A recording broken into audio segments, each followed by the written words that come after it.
C'est la semaine de l'artisanat, un secteur aux milliers de métiers. Il regroupe en effet des professions très spécialisées, souvent créatives, mais aussi des métiers très grand public, comme plombier ou plutôt plombière. L'artisanat se féminise en effet, avec près d'un quart de femmes, un bond exceptionnel en 30 ans. Laurent Guisset, David Segal et Céla Bougriou. Ah, ça demande de la souplesse, hein. Avec le sourire, Céline répare une chaudière. Sa profession, rare de l'entendre au féminin, plombière. Ça rejoignait tout ce que j'aimais, le côté technique et le côté manuel. C'est le seul métier finalement, je me rends compte, où j'ai pas le sentiment d'avoir vite fait le tour. Son CV est déjà bien rempli.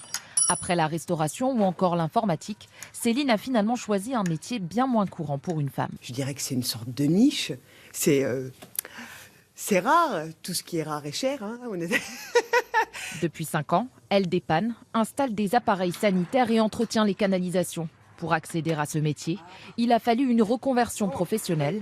Plus jeune, cette quarantenaire craignait les préjugés. L'image qu'on donnait au métier manuel, plus ou moins clairement, mais qui passait vraiment à l'école, c'est que quand tu étais en voie d'échec, on te mettait dans les filières manuelles, quoi. Depuis, si ce secteur reste majoritairement masculin, les mentalités changent et la relève est assurée. Vas-y, mets la pression. Émilie est âgée d'à peine 18 ans et travaille aux côtés de son père dans l'entreprise familiale d'assainissement. Je vais nettoyer un petit peu sous le sanitaire, puis je vais y mettre du désinfectant histoire qu'il n'y ait pas trop d'odeur qui remonte.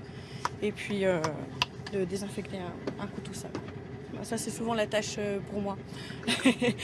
À sa manière, elle participe à la féminisation du secteur. Plus tard, elle gonflera peut-être les rangs des 200 000 femmes chefs d'entreprise artisanale, un nombre qui a doublé depuis les années 80.